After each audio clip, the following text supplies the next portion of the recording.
Okay, so this problem, the region bounded by the graph of f of x, which is shown here,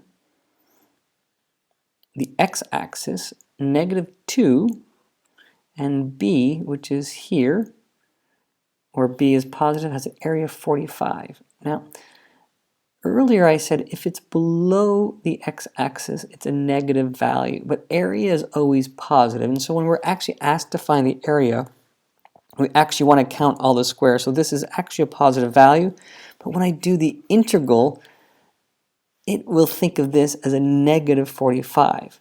So in order to do that, what I need to do is I want to find the absolute value of f of x.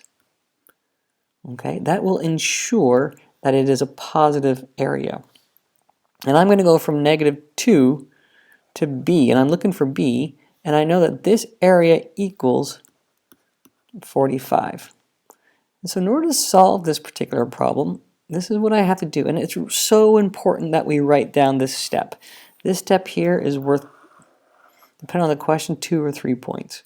So make sure you write that down and get used to the notation. So I'm going to go to my calculator, and I'm going to go to math, and it's number 9. I'm going to F integrate that, and I'm going to go from -2 to x.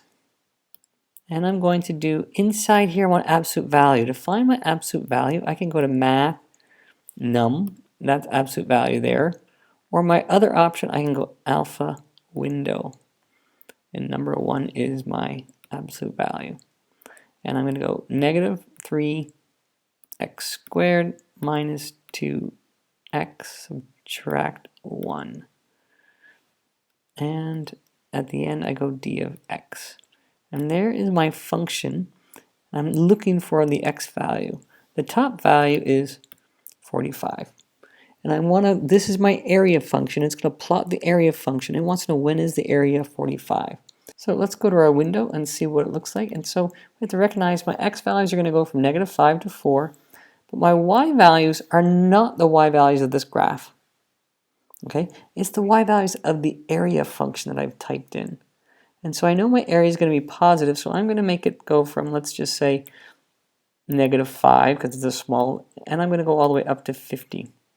And that will capture the 45. So even though this is the graph here, I'm graphing the area function. And I'm going to hit graph. Here comes 45.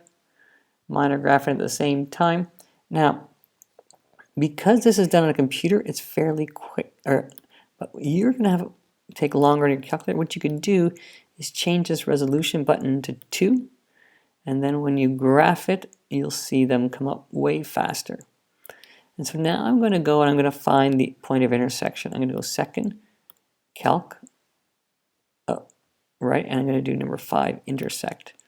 And the same as we've done before, we've got my first curve, second curve, my guess is over here somewhere.